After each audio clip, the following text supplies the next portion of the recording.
Hey, this is Davy. I'm the host of the Found podcast. Let me tell you about a letter. And it's not just any letter, it's a guy with a dream. The letter, it was actually found at a bus stop in Carbondale, Illinois. Now in Carbondale, like a lot of places, there's these weird, kind of specific rules when it comes to running a strip club. The way the local laws work, strip clubs, they can serve alcohol if it's just a topless strip club, but for fully nude clubs, it's illegal. Like, you can't bear it all and serve liquor. So this letter found on the ground, it's this guy writing to the mayor of Carbondale, and he's got this big idea cooked up. He says, "To Mayor Cole, I would like to apply for an alcohol/fully nude dancing adult entertainment license. This business would offer the people of Carbondale an erotic and sensual experience that I feel is lacking in the community.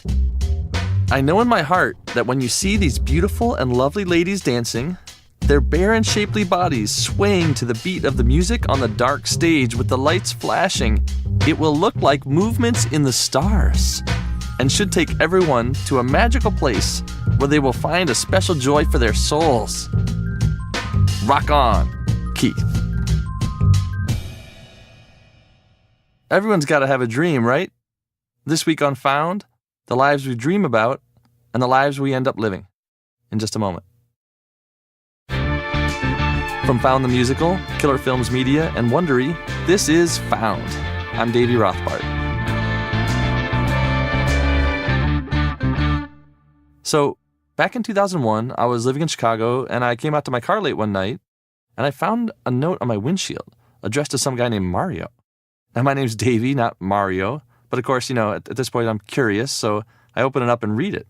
And it says, "Mario, I effing hate you. You said you had to work. Then why is your car here at her place? You're a liar. I hate you. I effing hate you. Signed, Amber. P.S. Page me later?" I loved it. There was so much going on in just this short little note. And it got me kind of inspired. I started collecting all kinds of found notes, to-do lists, love letters, journals, and then printing them in a little handmade zine called Found Magazine. Soon people were sending me stuff they found from all around the world. And with the help of some friends and thousands of finders, we've been putting out the magazine for 15 years now. Each of these finds is a fragment of someone's story. It's up to us to imagine, who they are and what's really going on. And believe it or not, every once in a while, someone's been reading the magazine and seen a note that they themselves actually wrote in the first place. They've gotten in touch with me and been like, "Hey, that's mine." Talking to the real people behind the finds has always been magical. So, that's the idea of the Found podcast, to take a look at our all-time favorite finds, kind of explore the mysteries and themes within them, and sometimes even track down the people who wrote them to get the real story. I'm even going to ask you to help us out along the way. Before we get started, just a little note. There's a couple of unbleeped swear words in this episode. Just a heads up if you're listening with kids. So let's go. This episode will tackle a couple of finds from people with grand dreams. This one was found by a woman named Victoria. It's a typed letter she found back in 1999, 17 years ago, in the parking lot of an entertainment company in LA. The letter, it's like a pitch letter, written by a guy who wants to get into show business. He starts out, he says, "I am hoping to stimulate your interest in creating the first mega Asian star in the United States. The plan is simple. Produce me a talk show. I will do for the Asian community what Oprah has done for African Americans." This guy wants to be the Asian Oprah, a mega famous TV talk show host. This is pretty much the definition of a grand dream. Think back to 99. I was living with my grandma in Florida for a few months. We watched a lot of Oprah. The show had been on for about 13 years. Oprah's book club had just launched a few years before.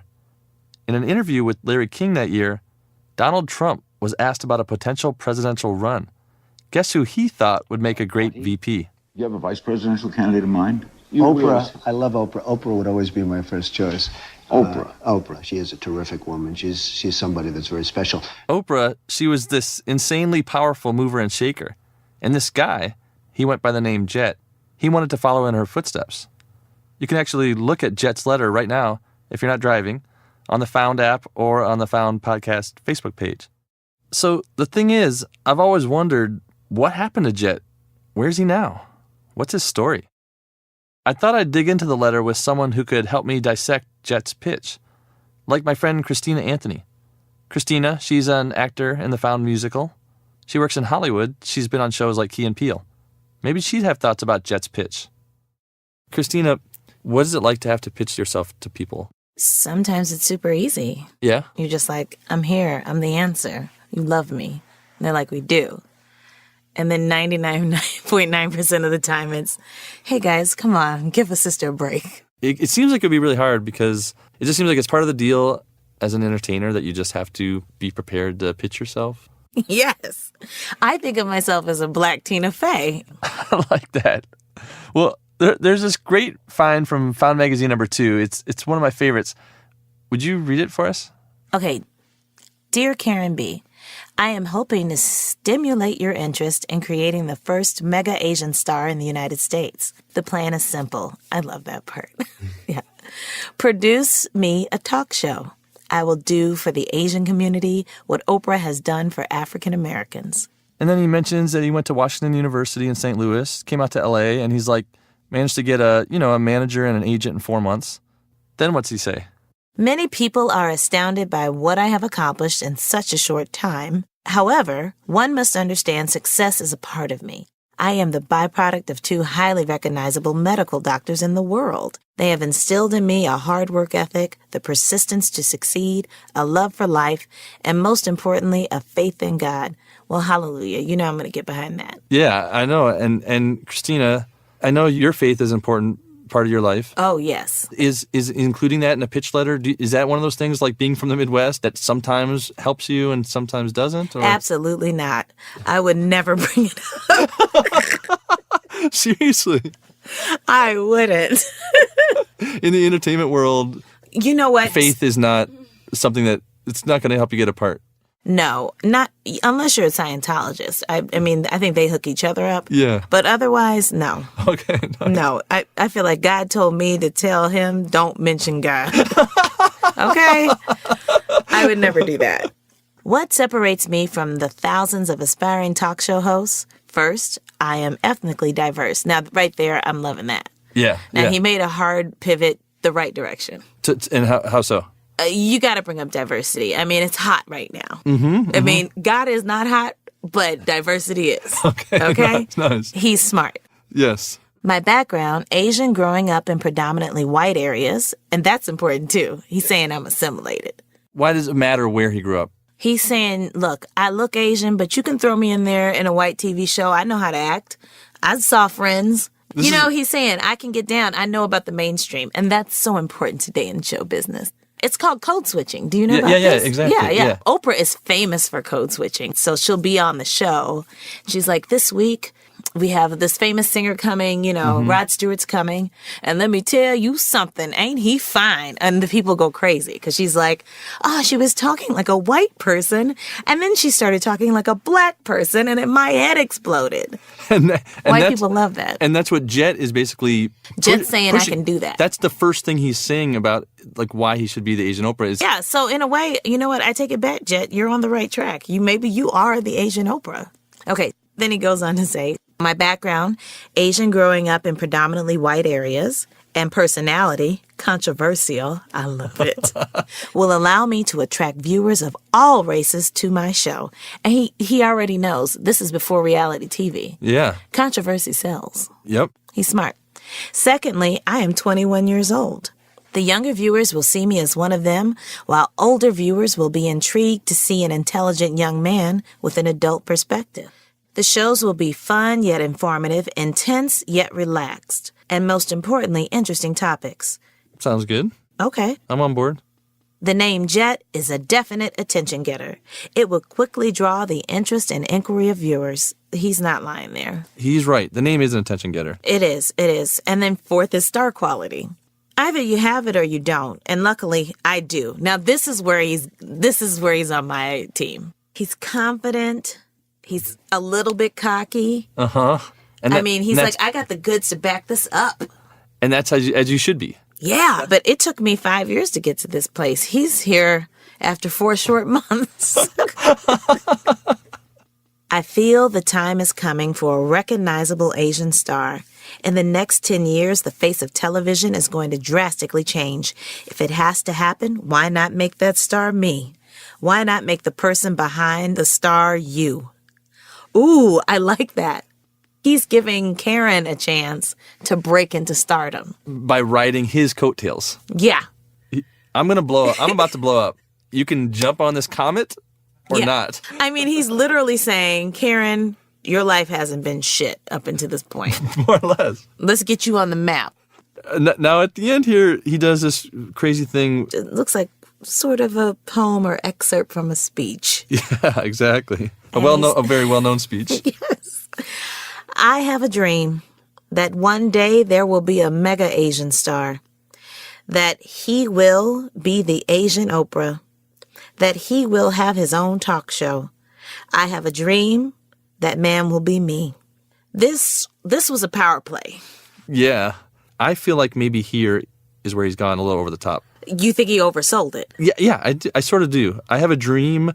The I have a dream speech is the most iconic speech, I would say, like possibly in American history. Yeah. It's making it a little bit small to use it about him becoming the Asian Oprah. Or you could look at it from the other direction, which is, this is a dream so big, what speech could fit this dream but the I have a dream speech? Like, you gotta go that big. Who's bigger than Oprah? Martin Luther King. Fair play. I mean, I think that's why he is going out with this thunderous conclusion. He went there. Well, looking at this letter, knowing it was written in 99, I mean, what do you think? Where do you imagine Jet to be right now? He could be in Hollywood. Davy, if I have to be really honest, this is my story. Really? I'm from the Midwest. I majored in psychology. Boy, Jet, I see a lot of things. To hear you say that affects me because you're like Jet in this crazy letter, but like... It's not so crazy. I've been there. I have been there. Well, would you be curious to find out what Jet is really doing now? Absolutely.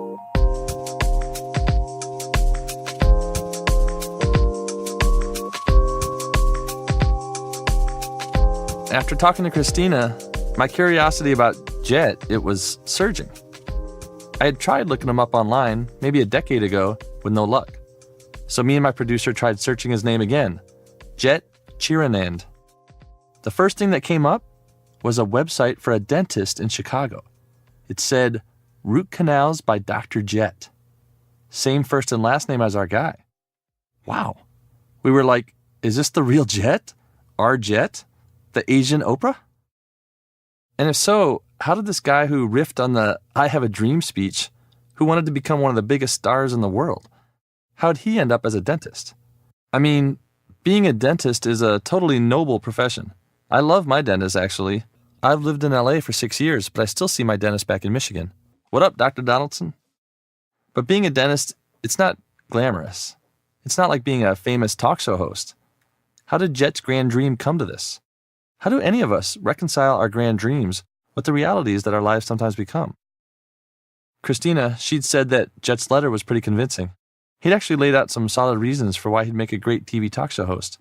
He sensed that a change was coming in Hollywood for Asian actors.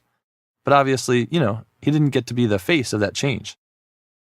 I was trying to figure out what things would have been like for an Asian entertainer in the 90s when Jet wrote his letter. So I hit up an actor named B.D. Wong. B.D. has been in Gotham, Mr. Robot, the Jurassic Park movies, even Father of the Bride. He's been acting in Hollywood for 3 decades. And in the late 80s, he won a Tony Award for this breakthrough role on Broadway in a play called M. Butterfly. B.D. said that before his big Broadway hit, things were pretty tough. One major obstacle was the reality of what a life as an actor and being Asian American would actually be. And it was really, really maddening, and it ends up doing a real number on your self-esteem because you actually begin to doubt and wonder about and wish that you weren't something that is fundamentally what you are. So as you're making the move to Hollywood, what are your fears and what did you experience? I was doing a lot of bit parts in television and movies, and they were rehashings of the stereotypes I grew up with watching on TV. They almost always required you to talk with an accent. So there were three kind of categories. One of them was a kind of surly, generically Asian waiter, like a mean guy that worked in a restaurant that was, funny because he was mean and spoke with a really bad accent. Yeah. One of them was a troubled Chinatown teenage gang member. And my version of this, the parts that I got were very sensitive guys that often turned on their own gang or something like that. Right. And then the third thing was really popular, was a wacky foreign exchange student. And mostly made popular by this character, Getty Watanabe, played in 16 Candles, that everybody kind of either loves or hates. And what I always tried to do was I always tried to kind of spin them or modernize them or change the accent to something that they weren't expecting and try to maintain my dignity in some way. And I was only somewhat successful doing that. I felt better about doing them, not the way they wanted me to do them, but you have to be really careful doing them. You have to kind of do a little bit of what you're expected to do. You read Jet's letter? Yes. Like, what do you think of Jet? What do you think of the letter? Well, first of all, I have a myriad feelings about this letter and about Jet, who I do not know, of course. And on one hand, I'm kind of heartbroken by the letter because I read the letter and I think, oh my gosh, well, I certainly know how he feels. I certainly know the passionate drive and need to want to change the world and to convince others of the need to change the world in this manner. I'm moved by it. I love it. Another part of me is kind of, I'm not sure if I know the right word, is kind of thinking, oh, how sweet. Bless his heart for being rather guileless in his approach to this thing, writing a letter. But I'm not sure if he really understands from a professional standpoint what Oprah really is and who Oprah really is. And kind of a schism because Oprah is a force of nature, or Oprah is someone who I would say probably if you met her when she was a child, there was a strength and a charisma and a almost kind of magic to her that is not ordinary, is not something that you kind of one just says they have. And I think the juxtaposition of the fact that he wasn't Oprah-like, he was Asian American, not Oprah. He was a man, not Oprah. He was super young, not Oprah. He kind of amuses us. But those things are really superficial, actually. Do you think Jet's goal was realistic for the time? I think that's a really interesting question. What is it that motivates a person to write this letter wishing they themselves will be someone like Oprah? The need for Asian American people to see themselves in the media is so strong. One could argue it would cause a young person to want to take that on and to say, gosh, somebody's got to do this. Somebody's got to break through, and I'm going to break through, and I have the moxie to break through. The hole that's in front of you when you turn the television on and you are an Asian American person looking for yourself. Then here's this one man feeling that hole. Yeah. And what else is a person supposed to do? He's not going to go out and draft another person to do this job. He's going to do it. So he takes it on himself and he steps up and he writes this letter. And as he's writing the letter, it becomes more and more possible to him. And by the end of writing the letter, he's convinced that he is absolutely going to be able to change the game. He's heroic in that way. I relate to him.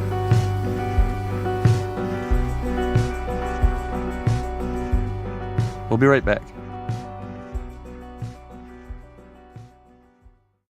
We all know sleep is important. But consider someone you know who's in the military or a veteran. Imagine how much a good night's sleep means to them. My sleep number setting is 55, and my sleep IQ score last night was 86. As a Sleep Number bed owner, it makes me proud to let everyone know that during this month, Sleep Number is honoring our nation's heroes with savings reserved just for them. Now, I've had a lot of friends in the military, and in fact, I used to volunteer at a place called the last fire base down in Washington, D.C. It's right next to the Vietnam Wall. And I would work an all-night shift, and sometimes, literally, this is how I would sleep. I would line 2 coolers up next to each other and sleep across that. The difference between sleeping on 2 coolers and sleeping in an incredible Sleep Number bed is incredible. Sleep Number beds cost about the same as a traditional mattress. They last twice as long, and 91% of their owners recommend one. Come in now for exclusive savings just for military and veterans. Right now, it's the semi-annual sale where you'll find clearance savings of $600 on a Sleep Number P6 mattress with Sleep IQ technology. And if you come in now and you're an active military member or a veteran, you'll find exclusive savings on all mattresses across the board. You'll only find Sleep Number at any one of the 550 Sleep Number stores nationwide. Visit sleepnumber.com to find the store near you. And be sure to tell them that Found sent you. So, B.D. Wong, he'd called Jet heroic. And I could see what he meant. Jet had moxie, and he was trying to pry open Hollywood's doors a little. I wanted some answers only Jet himself could provide. Did anyone who got his letter hit him up for a meeting? And what made him pivot from TV to dentistry? We tried sending an email to Jet's dental office. No response. We called his office directly and left a message with the receptionist. She was friendly enough, but we never heard back. Finally, after leaving a couple more messages, I turned to an investigative reporter's best friend, Facebook. I found him on Facebook, but me and him didn't have any mutual friends. So I tried looking through all of his public photos to see who'd liked his photos, and I started checking out their profiles one by one. One of the likes had come from a dude who was also friends with my pal Annie from Ann Arbor. She told me the guy who had liked Jet's photo, Ryan, was her cousin and offered to put us in touch. I reached him on his cell phone while he was driving home from a fishing trip back to San Antonio. Ryan, thanks for jumping on the phone with me. You know Jet. You went to college with Jet. Yes, well, we went to school in Washington University in St. Louis, and we were actually fraternity brothers in Phi Delta Theta. His full name was Jetapong, but Jet for short. And, yeah. Being a fellow Asian, we were the only 2 at the time in the house, so we had a special bond as well. What's Jet like? He was always welcoming. He took upon himself to make not only me but my pledge class feel pretty welcome into the fraternity, because he was a year before me. He didn't belong in one single group on campus. He played football on the football team. He was part of a fraternity. He had aspirations of being in show business, and then he actually spent a summer in California and then came back. He was a very interesting fellow. And you said he had these show business aspirations. Like, what do you remember about like his dreams? I mean, he actually showed me, I guess it's called a demo tape. I'm not familiar with the term, but and it showed him kind of acting. And one, you're impressed with his acting ability, but 2, you kind of, as fraternity brothers too, you got to give him a lot of shit. Yeah. But what I do remember is it was almost like a old detective movie, right? Yeah. It's the old Gumshoe type movies where some girl comes in all kind of dolled up, and he's behind a desk, and he gets up from his desk and he's angry and he slams his fist on the desk, and he's like, "Oh, this is where I show my emotion part," right? Like he gets angry. So I go, "Okay," And then there was one part where he has to show how he can cry on cue, and that's when we kind of lost it, and just like, and so you can imagine a couple weeks, couple months later, we would just reenact it. Oh my God. And so this is like an actor's reel, like a demo reel, and what were these productions like? Were they from college, or they were from things that he had? I think it was out in L.A. Before we hung up, Ryan offered to send Jet a message and vouch for me and ask him to return my calls. And I was sure that would do the trick, that Jet would give me a shout. But still, not a damn peep. There was only one thing left to do. Go to Chicago and find Jet.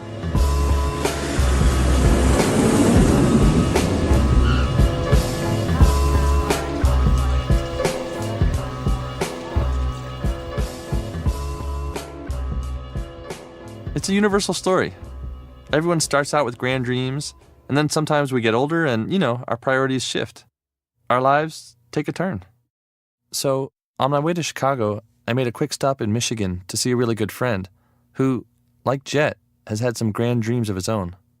His name is Biggs, Biggz. And how we even met in the first place, it's kind of crazy. And it has to do with another favorite find. What happened was, years ago, this woman sent Found Magazine some promotional photos of Biggs she'd found inside an abandoned desk in Florida. You look at these photos, and it's like this giant white dude, maybe in his mid-20s. He's wearing a fresh white shirt, his head is shaved, he's rocking a white bandana, Tupac style. It's got his height listed, 6'3", and his weight, 325 pounds. He's mean-mugging, but he also kind of has a sweetness to him. I pinned one of these pictures above my desk, and for years I'd look at it and wonder who this guy was. We actually put Biggs' photo on the cover of Found Magazine number 8. Eventually, I found out that Biggs was an aspiring rapper, and someone gave me a number where they thought I might be able to reach him. I called, and a guy answered. Hungry Howie's Pizza, pick up our delivery. I was like, yeah, I'm looking for Biggs? There was a long pause, and then the guy says, this is Biggs. And here's the crazy thing. All this time, Biggs had been living in Michigan, practically right down the street from me. 15 minutes away from each other. I was literally in your Hungry Howie's delivery area. Yeah. That's how close we were living together. That's how meant to be, I guess it was, really. Yeah. Those photos of Biggs I was talking about earlier, they were part of a promotional package that went out with his demo CD. His songs are still up on MySpace. Here it comes, baby. We just called it Certified Demo, Big Low. Yeah, it started to take off from there. Dog patch at its finest. Push me and pull me to the point I'm about to break. And no one seems to listen. I was so immense to the music and trying to really make that happen. Make it happen by any means necessary. But things weren't popping the way that I hoped for them to, or that I envisioned them to. I was out of school and had been for a couple years, and I was selling drugs on a somewhat of a level. It got to the point where it was looking over your shoulder all the time constantly and having to be in positions and places that you probably don't want to be in normally. Seems to me like you started out selling drugs because it was a way to fund your music aspirations. Absolutely. It wasn't so much a fun, easy money-making thing anymore, and it was turning into almost a job. It got to the point where everyone was getting involved in drugs themselves and getting hurt or becoming a mess, you know? It was time to walk away from the game and get a 9-to-5, a real job.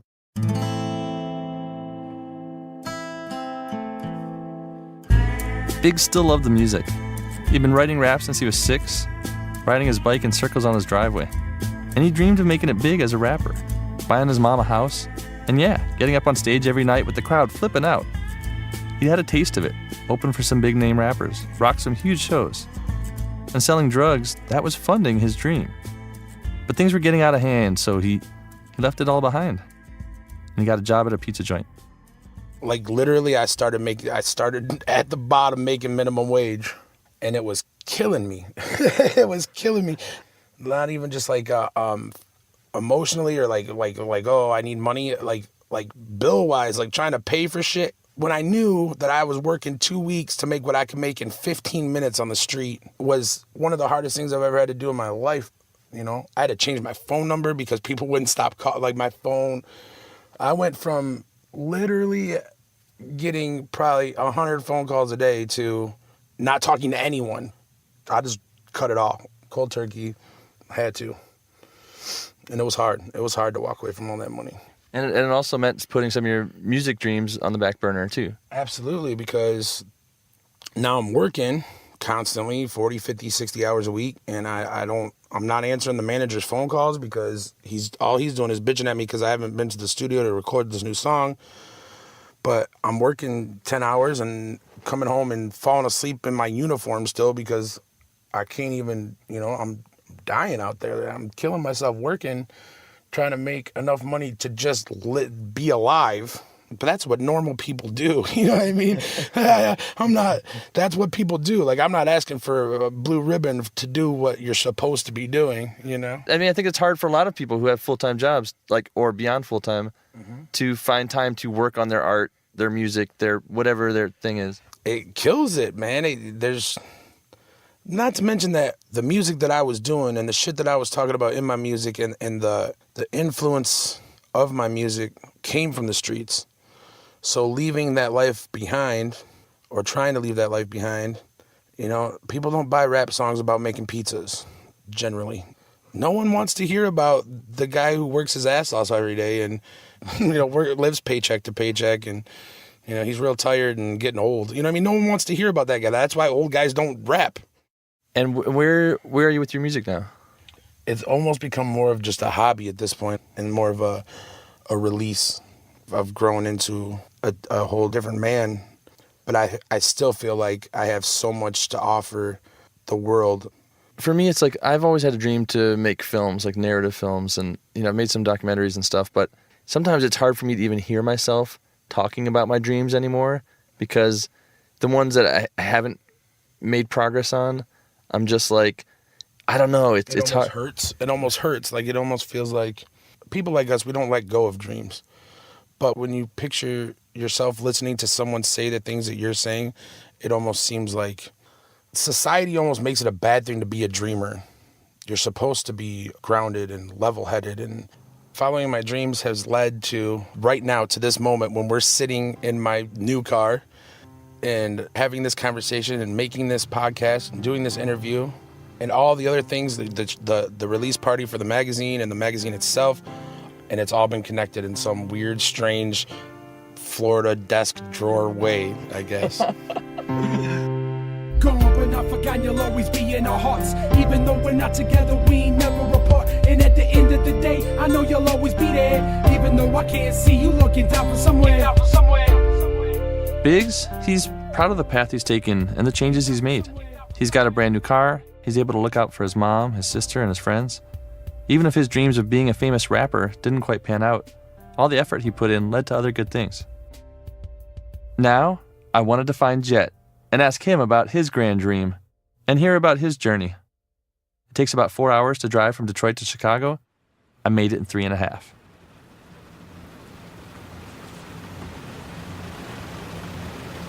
Okay, this is kind of crazy. I'm here. I'm sitting in my car outside Dr. Jet's dental office. And I have to say, this doesn't look like a dental office. It's this eerie doorway on a Chicago street that says root canals. But it's amazing to be here because I have been sort of obsessed with Jet's letter for like 15 years. I don't know why. I just always wondered what was Jet's path, what happened to him. And I don't have an appointment to meet him. I don't know if he's going to talk to me, but I just want to try. I'm going to ring the bell and see what happens.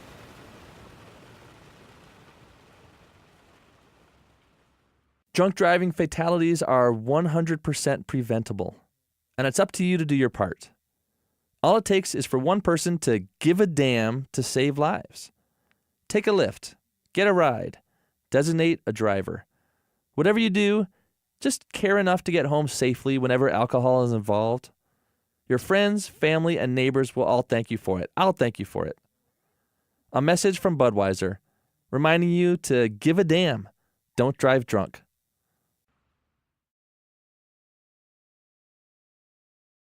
If you like stories like the ones from today's episode, you can follow the Found Podcast on Facebook and Twitter, sure. But why not download the new Found app and become part of the Found community? Just go to the App Store, type in Found, and it pops right up. Check out the finds we've been talking about, share your own finds, and take a look at cool notes and photos other people have found. You can even help us solve the mysteries from upcoming episodes. Like this find we call The Baddest Nissans in the Northwest, a soulful love letter that never reached the person it was meant for. Download the app and join the Found team. Okay, so I walked up to Jet's office, and it was just a really weird scene. There's no real sign or anything, just a little placard that says, if you have an appointment, ring the buzzer. The door and front windows, they're like a one-way mirror, but when you put your face to the glass and peer in, you can see inside that there's this tiny little waiting room and then a wall of plexiglass, like a liquor store in a bad neighborhood. I'm like, is Dr. Jet even a dentist, or is this some weird front for a sketchy-ass illegal business? Drugs, guns, counterfeit credit cards, exotic animals? What the hell is he doing in there? I press the buzzer, and I hear this woman's voice over the intercom. She's polite, but also kind of brisk. I tried to explain who I was, what I was doing there, but she was just like, no thanks. Not interested. I stammered on a bit more, but what else could I really say? Honestly, my heart broke a little. As kind of a last-ditch effort, I wrote him a note, stuffed it through the mail slot, and drove off.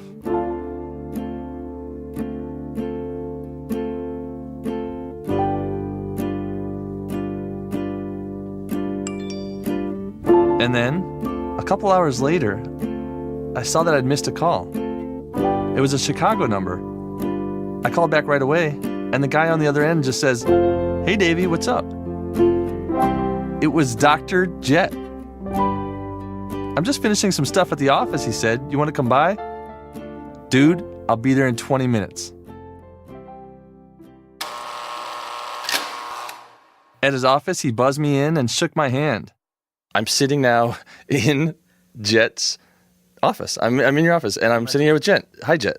How are you? Thank you for coming out here. It's a pleasure to have you out here. Jet totally welcomed me like I was a guest on his talk show. It's really great to meet you. I mean, it might seem weird to you, but like I basically came to Chicago because for the last 15 years, I've been wondering about you and your life and your story. And where were you when you wrote that letter? Tell me about the plan that you had at the time. Sure. Growing up, I came from a family of everybody in healthcare, doctors. I was like the lone wolf. I wanted to make films or be a talk show host. I grew up here in Chicago. Oprah Winfrey was someone who was here in the area that everybody kind of watched and knew. Well, everybody in the country knew her. And so I moved out to Los Angeles. I was fortunate I got an agent out there. Her name was Bonnie Black. She took me under her wing. I actually worked some small roles. I worked these speaking roles in Tracy Ullman, Mighty Morphin Power Rangers, things like that. And then I had met a good core of people, so I produced a little talk show over there, and I wanted to be the male Asian Oprah. And, Yeah. That's what in the letter you say you want to do for Asian community what Oprah has done for African Americans. Yeah, and on top of it, I was kind of a little rebel. I would go to the studios, and I would drop off these little letters, get in there, get into the mailroom, and get in through the entrance, and pass them out, get them to the steelheads. And surprisingly enough, I did get several calls. So somebody from Paramount Studios, I remember walking on the lot, had meetings with me, and so I met with a lot of people. But when I was in that town for the short period I was there, I actually worked, had good meetings, and I had an agent out there. Well, first of all, I think that's awesome that you would actually sneak into the mail rooms and you just put, one letter in every... Yes. How would you do? At Paramount and Universal, one day my agent actually was taking me to meetings so we'd get in there. And I think they'd have me arrested now, so I wouldn't do that anymore. I don't recommend that. But they'd have the gate open, you go into the security guard, give them an identification, and you walk in there and you go basically to each mail room. And in the mail rooms, I had my little letters and handed to them, and surprisingly they passed them out. They got to most all the executives, so some of them were positive, but some were, "Don't ever come in this mailroom ever again." I wasn't really a rule follower, but it got me far. I did get a few auditions out of it here and there, so it did work. Why did you want to be specifically like the Asian Oprah? I did admire her story from where she came from, how she appealed to a lot of audiences. Asians were very underrepresented, and they were more known as. I had one studio executive at Paramount explain to me that that a lot of times Asians are more reserved people, so they were more kind of behind the camera, more behind the scenes, and weren't really the talents. So I wanted to be out there, and I wanted to be in front of the talents. It's pretty offensive that he actually said that. He was basically telling you, like, why don't you stay in your place behind the camera or at an editing console and not, like, on screen? I think that was maybe what people had thought at the time. Now there's some shows that are on air that have male leads and female leads, but maybe 15, 20 years ago, there were very few. I mean, except for the stereotypical karate guy. Basically, the only roles available back when you were in LA 20 years ago were, like, you had to be the karate guy or gangster. I did play a gang member, actually, in a... I had another speaking role. So there were a couple roles that I had. One was a paramedic, so maybe I was in healthcare. Maybe that could go over okay. And I had a few lines, just asking if she was okay. And then there was another role where I played a gangster. They're like, we were just looking for a couple gang members. Like what, an all Asian gang, was it? Yeah, it was basically an all-Asian gang. So actually, because it was just me breaking into a place with my gang and posse, you know how it is. Did you have lines as the gang member? I did, yes. I did. Was the movie any good? No, I remember like breaking in somewhere, and my lines were like, you know, the police came in and the lights turned on in the shop, and Hey, what's going on? Let's get out of here. those are the lines. So, I mean, because you make such a compelling and passionate pitch for your own TV talk show. I mean, if I was a studio executive, I would have wanted you to host a talk show. When did you decide to reframe your dream, and, you know, what made you decide to pivot? Well, I applied. I took my general classes to get into dental school, and I got in. And I remember I was writing a screenplay. I was sitting on the beach, and I got a call from the dean from the University of Illinois at Chicago Dental School. And he's like, hey, you're been accepted. Would you like to come? I told him, hold on. Let me call my mom. I'm not sure if I want to come. He's like, well, we have a long wait of people who want to get in, so you better find out and call me back. I called my mom. My mom immediately called the dean and said he will be back there in 48 hours. I loaded up my van with all my stuff. I told the landlord, hey, I'm going to dental school. And I took a journey 48 hours back, almost half falling asleep, I think, in Colorado on the streets, trying to make that whole drive without any stops. But it was also an exciting journey because I saw part of the mountains, environments, and stars, and just part of the universe I never usually get the chance to see.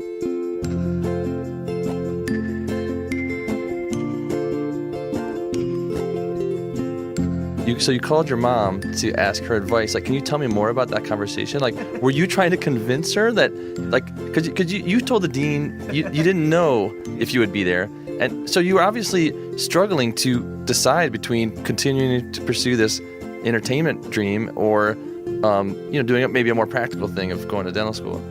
Well, I was struggling, but my mom wasn't.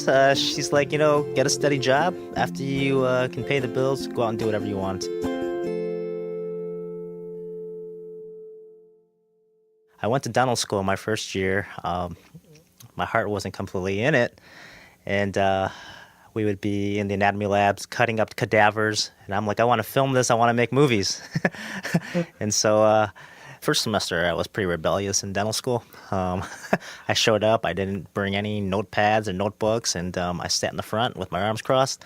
Everybody was taking diligent notes. I sat there and I was like, okay, fail me.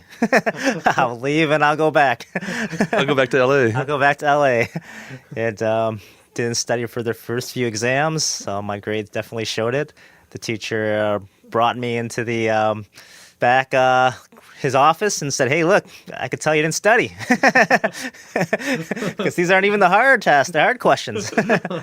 Luckily, that same semester, I actually met a girl who kind of changed my life a little bit. We kind of ended up dating. And what happened was that, she told me, she's like, hey, I like having you around here. You need to get your act together. And if you do, I'll stick by you.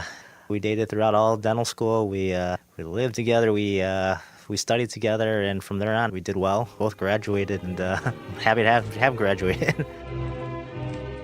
When I first got out, I wanted to be a cosmetic dentist. That was my goal. I opened up this place called Celebrity Smiles, and from there, I started working with some of the underserved communities. They can't afford the high price of a root canal, which usually runs around $1,500. So I started helping them out, giving them a discounted fee, and ever since, people have been referring me cases. The main thing is I want to try to help people and help people save teeth. How much do you charge for a root canal?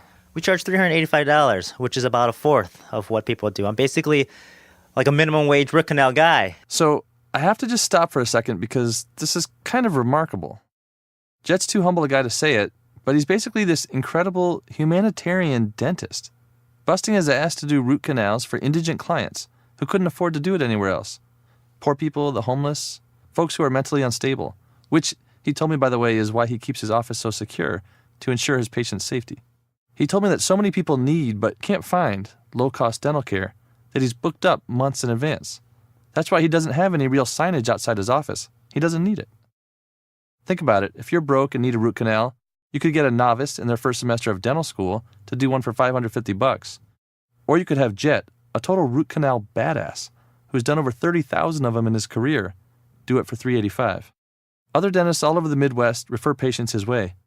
In fact, Jet told me that last year, he worked 363 days. I don't take many vacations because when I do try to take vacations, people call me and find me and hunt me down and say, hey, I'm in pain.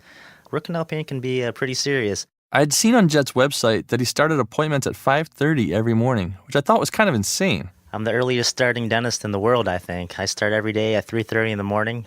My dad's like in his 80s. He's still working, delivers babies, and I get that work habit from him. So, is there an Asian star out there that you admire, who's having the kind of career that you had dreamed to have? I'd have to say Jet Li, because my name is Jet and everybody always calls me Jet Li. But really, to be honest, I still think there's a lot of work to be done in the Asian community. There's going to be big changes in the future. Yeah. And maybe I think sometimes I play a little small role in there. Sometimes these shows that are on the air out right now, like Fresh Off the Boat, some of them are made by some of those studios. And sometimes I think to myself, me going to those studios like 20 years ago, talking to some of these executives saying, hey, one of these guys needs to be out there and out front. I think that probably helped a little bit. And that leads me to one of my last questions here, which is, what are you striving for now? What other dreams are you nurturing? To be honest, right now, I've seen a lot and I've done a lot. I mean, I don't need to be famous, I don't think. I don't need, a ton of money. I'm actually very, I'm not a materialistic guy. I just kind of, I only need so much. I'm kind of a minimalist, I would say. I think I've gone back to just wanting to be simple, having someone to spend time with. I'm kind of at peace with myself. And that's when Jet shared a strange email with me. More on that in just a minute. I believed Jet when he said that he's satisfied with how his life is now. And then he mentioned something funny. He said a lot of dentists come by from far and wide to check out what he's doing. Like, he's got fans. And then he showed me an email he got from a third-year dental student at a college nearby. The subject line is, "The best root canals I've ever seen." And here's what the student says. "I'm totally impressed by the work you do, Jet. I've spent a lot of time on your website, looking at the radiographs of your cases, admiring the beautiful gutta percha fills." I have no idea what that is. But she goes on. "Different people have different heroes, ranging from Taylor Swift and Superman, all the way to the Pope or Mahatma Gandhi. But I have to admit that my hero is you." Jet didn't become the Asian Oprah, but he did become the Taylor Swift, the Gandhi of root canals. And you know what? That's just as good. Hello, my name is Jet. I wanted to be the Asian Oprah. Hello, my name is Jet. I wanted to be the Asian Oprah. Now I'll be your low-cost dentist, the best you've ever seen. Hello, my name is Jet. I am the Gandhi of root canals. The Taylor Swift and Gandhi of root canals.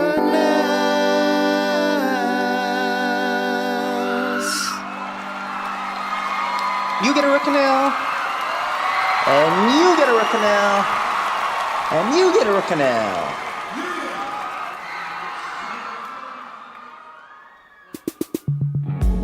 That's all for our show this week, but we'll be back with another episode in 2 weeks, with a little update in between. In the meantime, download the Found app on iOS and visit the Found Podcast Facebook page to check out some finds, share your own, and help us find the Dr. Jets of our upcoming episodes. And listen, if you're digging the Found Podcast, please Tell your friends to subscribe to it on iTunes or wherever they listen to podcasts. And if you like the show, give us a good review. It makes a huge difference, and we really appreciate that. You can order our print magazine and check out a ton more finds on the Found Magazine website, foundmagazine.com. Found is also an awesome musical. See the show at the Philadelphia Theater Company starting in November. Tickets are on sale now. There's a link on our Facebook page. The Found Podcast is produced by the amazing Julia Smith and myself. Our editor is the handsome Milos Zivkovic at Union Editorial. Executive producers are Victoria Lang, Jamie Salka, and Eva Price for Found the Musical, and Adrian Becker for Killer Films Media. Found comes to you from Wondery and their family of shows. Mad props to Hernan Lopez. Ben Adair is our special consultant. He's been a huge help. Thank you, Ben. Lee Overtree is our consulting producer, and Eli Bolin is our musical director. He did that awesome song you heard just a minute ago.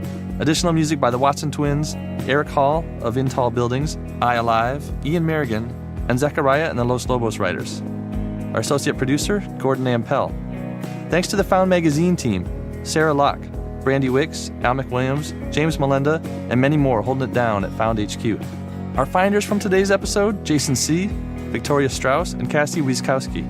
Thanks this week to Dan Henrik, Rachel Viola, and Tariq McRae. And thanks most of all to you for listening. You look like movements in the stars. Rock on.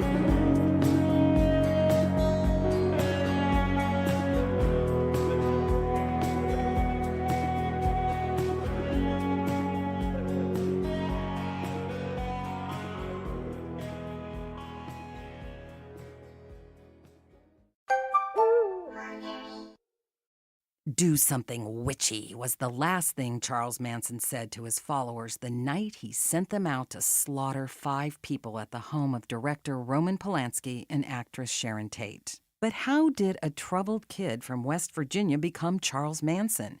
Join me, Tracy Patton, and Stephen Lang from the hit films Avatar and Don't Breathe in Young Charlie as we journey into the mind of one of the most infamous murderers ever to stalk Hollywood. Subscribe to Young Charlie on Apple Podcasts or wherever you're listening to this right now.